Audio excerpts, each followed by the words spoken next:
Ngoja niwape mfano mmoja. Jana amenitafuta binti moja, akaniambia, mchungaji, umesema hakuna yani ili uolewe na mwanaume ndio ionekane umeolewa kimungu, usifanye naye mapenzi. Akasema, mimi na wanaume 4 na siwezi kuishi bila hao wanaume. Listen, I have that DM. Siwezi kuishi bila hao wanaume. Hata unifungie, nitaruka, nitavunja mlango, nitatoka, nitaenda kulala kwao. Nimemuuliza swali, unafanyaga hivyo mara ngapi? Anakuambia, mchungaji, yani mimi ni kila baada ya siku 2 lazima lazima, haiwezi kupita siku 2, haiwezi kupita siku 3. Yeye anapokuwa anajitafakari anakuwa anaona ni kawaida. Lakini kwenye ulimwengu wa roho tunasema mtu huyu amekamatwa. Sio kama mnaniona chikisema. It is attack.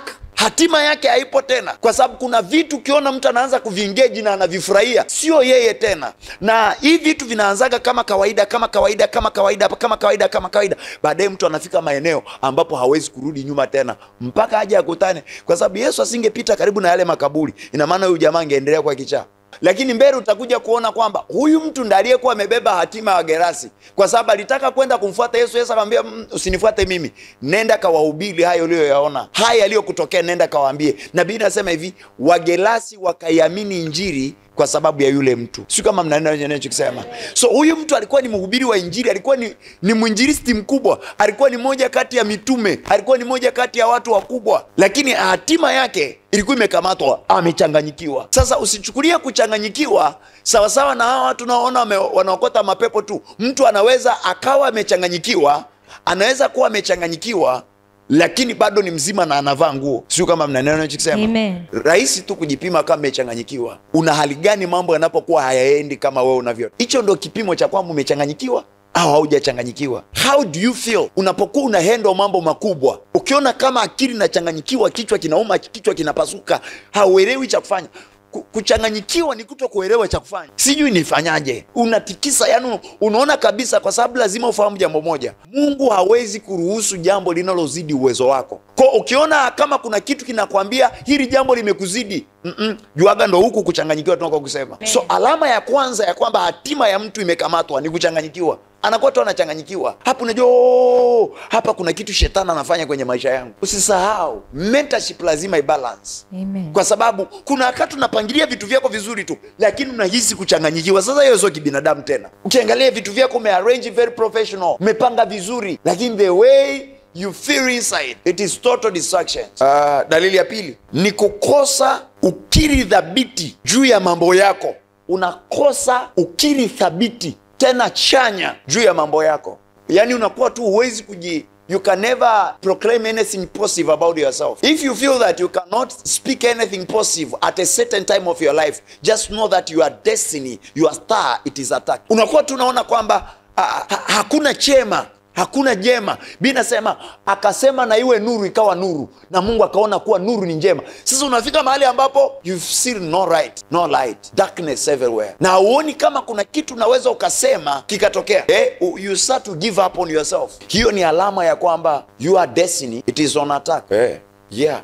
Unakosa ukiri thabiti. Mtu anakuambia hii kitu wewe unaonaje? Anamwambia kwa kweli sina uhakika. Kwa sababu ushindi wa maisha ya mtu yoyote upo kwenye vile anavyosema kila siku. Watu wa Mungu, huwezi kumtenganisha mtu na maneno yake. Kwa kadri unavyojisemea itakuwa. Kwa kadri unavyojisemea itakuwa. Kwa kadri hata kama itachukua muda gani, lakini kwa kadri unavyojisemea, kwa kadri unavyoyasemea maisha yako, kwa kadri unavyoumba. Kwa sababu Biblia inaeleza kwamba Mungu anayoumba maneno ya midomo yetu. Mungu anaumba vile tunavyosema, then God create. Now, kama Mungu anaumba vile unavyosema, manake shetani akifanikiwa kaipata imani yako, akaukata ule ukiri thabiti juu ya maisha yako, maana yake hakuna namna ambavyo utafanya vizuri na utafanikiwa. Kwa sababu hauwezi, kwa sababu lazima ufahamu kwamba Mungu hafanyi mwenyewe mpaka useme kwa kinywa. Permit ya Mungu kusema, yani firimbi, Mungu anaweza mambo yote. Lakini ili Mungu afanya, anahitaji ruhusa ya wewe kukiri. Amen. Sijajua kama mnaelewa ninachokisema. Amen. Lazima uwe na uwezo wa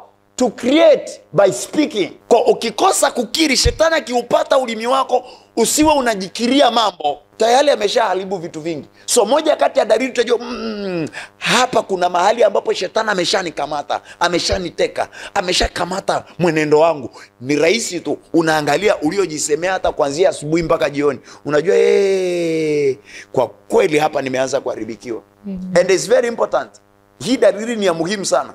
Angalia namna unavyojisemea from morning, namna unavyojitamkia kuanzia asubuhi, namna unavyojisemea kuanzia asubuhi, namna unavyojitamkia, kwa sababu Biblia inasema hivi, mauti na uzima ipo katika uwezo wa nini?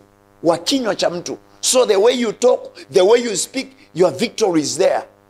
Mungu anataka kuapia kwenye maisha ya mtu, lakini Mungu hata apia kama hausemi huo ushindi unaotaka. Mungu hata apia kama haukiri hiyo baraka unayoitaka. Amen. Ni mpaka Mungu aone unasema. Hata kama watu wote wanakukatia tamaa, wewe ukijikatia tamaa, manake ndio umefinish maisha yako. Si kama nielewa? Amen. Kwa sababu kila mtu ana haki ya kukatia tamaa, kwa sababu hayupo kwenye resi yako, hayupo kwenye mapambano yako. So he is around to give up on you. Na mtu akikata tamaa juu ya maisha yako, basi ni sawa, kwa sababu yeye hajui hata ahadi. One time I told you, nisema kuna watu ambao kamwe hawataamini vile unavyosema utakuwa, kwa sababu siku unakuja kuwa they are already dead, watakuwa wamekufa. So hawezi kukuamini, they cannot trace you.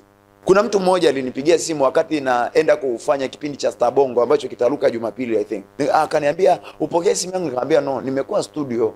Isingekuwa rahisi mimi na rekodi kipindi alafu nipokee simu yako. Akaniambia kipindi cha nini? Nikamwambia kipindi cha TV kitakuwa Jumatatu kwenye Spirit ya asubuhi. Akasema wapi? Wewe kwenye TV kabisa, haamini, yani haamini, kwa sababu one day nilimwambia utakuja kunitazama kwenye TV nyumbani kwako. Yani kwa kweli hawezi kusafiri kuja Dar es Salaam, lakini ukiwa nyumbani kwako siku moja utanitazama kwenye TV.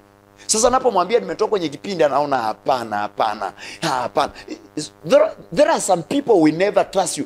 Hata kama itatokea kwa macho yao wao wanaona, lakini hawatakuja kuamini. Na ndio maana haupaswi kuishi kwa justification za watu. Sometimes the justification of people will make you done. Zitakufanya uishe na uishie hivyo. Kwa nini? Kwa sababu hawapo wakati Mungu anasema na wewe, hawapo wakati Mungu anazungumza na wewe. They are not there. Kwa moja kati ya haramu utajua, kwa dalili hii I say hata huduma yangu imekamatwa. Si wakati watu wamepungua, hapana. Maisha yana mabonde na milima. Si wakati ambao hauoni vitu unavyovitaka, hapana. Ni wakati ambao umekosa kukiri au kusema juu ya maisha yako. Amen. Ukiona umekosa ukiri dhabiti, ni alama ya kwamba tayari hatima yako imenaswa, hatima yako imekamatwa. Ukiona tu unaanza kushindwa kujisemea, sio kama mnanielewa. Amen. When you cannot talk to yourself, speak to your matter. Hebu iongezee hapo. Ukiona unajisikia kuombaomba ushauri, you seek to like advice. I need advice.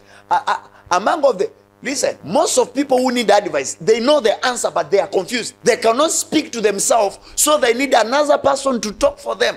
Wanahitaji mtu mwingine aseme kwa niaba yao. Kwa wanakuwa wanahitaji ushauri. Wewe unasemaje? Wewe unaonaje? Wewe unasemaje? Wewe unaonaje? Sio kwa sababu ni kweli wanataka sana, lakini kwa sababu wao wenyewe wamekosa ile internal strength to speak for them. Ukiona tu umekosa ile nguvu ya kujisemea mwenyewe, juaga tayari umeanza kushambuliwa au umeshashambuliwa kabisa. Kwa sababu vyote ambavyo shetani atafanya, mwisho wa siku anataka kamate ulimi wako.